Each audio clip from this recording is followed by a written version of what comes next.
Alright everybody, this is Avalon with Tactical Gaming. I wanted to come give you a week 2 update on my free-to-play new account.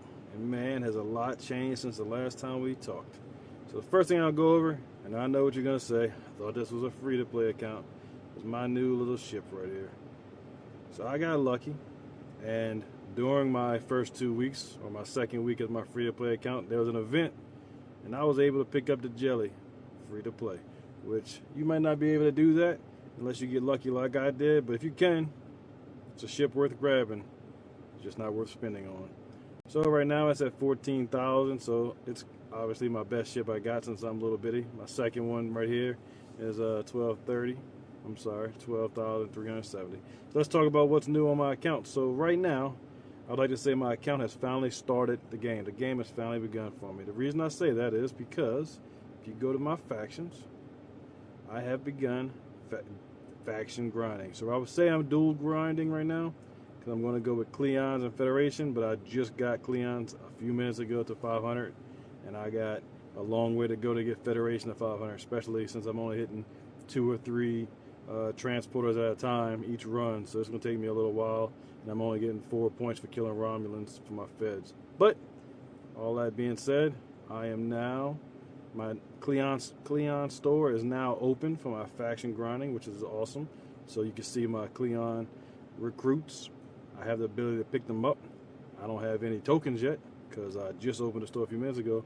But what happens when you do open your faction is tonight when my daily missions restart, right around here you'll see a new mission, and it'll say, oh, it's right there. Never mind, I'll get to show you. So now I have Cleon Reputation Event. So I'll go ahead and join that. And if you look at it, what it does is everything I spend gives me points, and then I'll gain more Cleon points, and I'll also gain credits. So every day I'll gain 110, looks like 110. So every day I'll gain 110 credits from my Cleon store, and I'm at 500. So that's, as you go up in your faction level, you can see here as you get to neighbor, it opens up more. Everything opens up more, and as you go higher on your factions, the rewards you get from your dailies get higher. But right now I get 100 and something. So every day I'll be able to pull one of these recruit packages, which will go into my recruit thing. I'll show you what I get.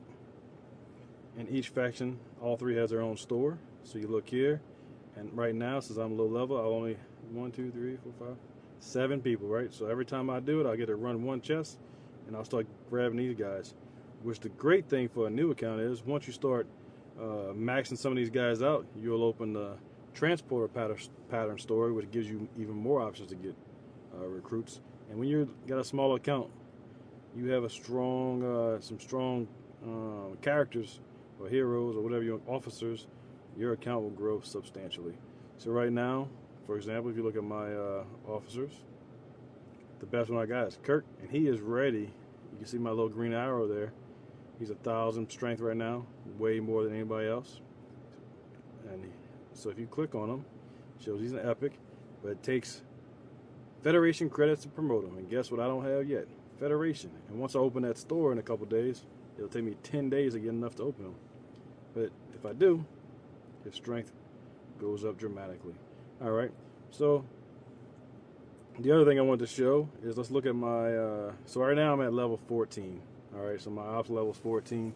So if you do some research or you watch some other videos, what you're gonna see is people either say, camp here, go slow here, or blow through it. So I don't recommend camping for some crazy substantial time, but I do recommend you might as well take a break and get all your buildings to 14, right? So I got my ops level, I got my R&D, I got my shipyard, all 14. But the rest of this stuff here, I'm not there yet. So there's no rush to get above that. And my external stuff, none of that's 14. So I would recommend, and what I'm going to work on for my next week is to get all my stuff to level 14 before I move on. The second thing is your research. So if you look at my research, and you go to my combat, of course, and I have no more options to research.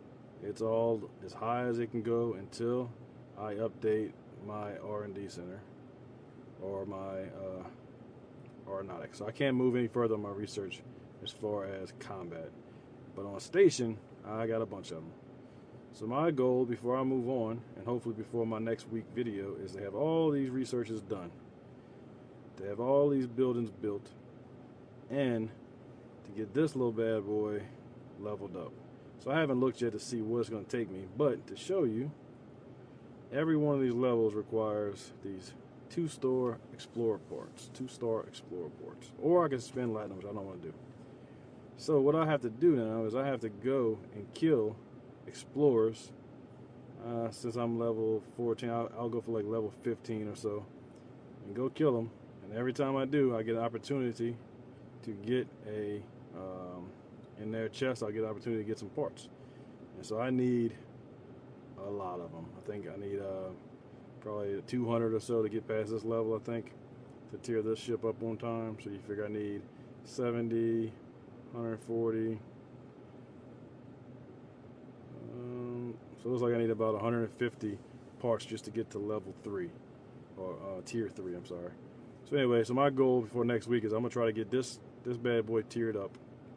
I'm going to try to get all my buildings built, try to get all my research done, and then I'm going to move to 15. When you get to level 15, things change a little bit. Mainly, you can get attacked by players. It's not as big of a deal as you think. It sounds worse than it is. Most times you don't get attacked, but it does open you to it. I think that's almost everything to show you right now. There's nothing else really. So as you can see, I'm not doing a very good job mining. My plan, truthfully, is I'm going to start being a pirate and start taking everybody else's stuff. So whenever you get to level 14, you can start attacking people. So what you know to do that is you scan these spots, like this guy right here, 14. You scan him. He's over his cargo limit, so I'll go hit him and I'll get 832 ore, and I don't have to sit there and mine it all day. So to me, that's the better way to do it. I mean, if you want to go sit there and mine, and at nighttime you can send your ships to go mine, but I mean, you'll have ample opportunities to go find people that are over cargo limit to go steal their stuff. So as a player, to save time, go do it. And as a person leaving your guys there, don't get upset when people attack you and take your stuff. That's just the way the game works. Now, if you're attacking people that are not over their protected cargo, or they're not sitting on a empty mine, you're kind of a butthead. Don't do that. But anyway, guys, let's see. This guy's my ally, so I don't hit him. And he's not over cargo, so I couldn't hit him anyway. But anyway, that's what I'm gonna do next. So I'm gonna start pirating to get my resources higher. I'm gonna build this jellyfish up. I'm going to keep working on my officers, and by the time you see me next week, I'm hopefully ready or just went to level 15 ops, and we'll start moving into the next part of the game. If you ever got any questions, leave a message down below, let me know, and I can give it back to you. And if you ever want to know how much a ship costs to upgrade, I was going to do it before I made this video. If you ever want to know what kind of resources you're going to need, if you go to the website Star Trek Fleet Command, it's the STFC.space, it'll pretty much tell you just about everything you need for a ship, everything you need for missions. It's got a lot of good information. If you're ever looking for some details, go to stfc.space, and it'll probably answer everything you need. Alright guys, if you liked the video, if it helped you in anything, or if you didn't like the video and it didn't help you in anything, either way, go ahead and subscribe, give me a thumbs up, and I'll keep making them. Y'all have a good one.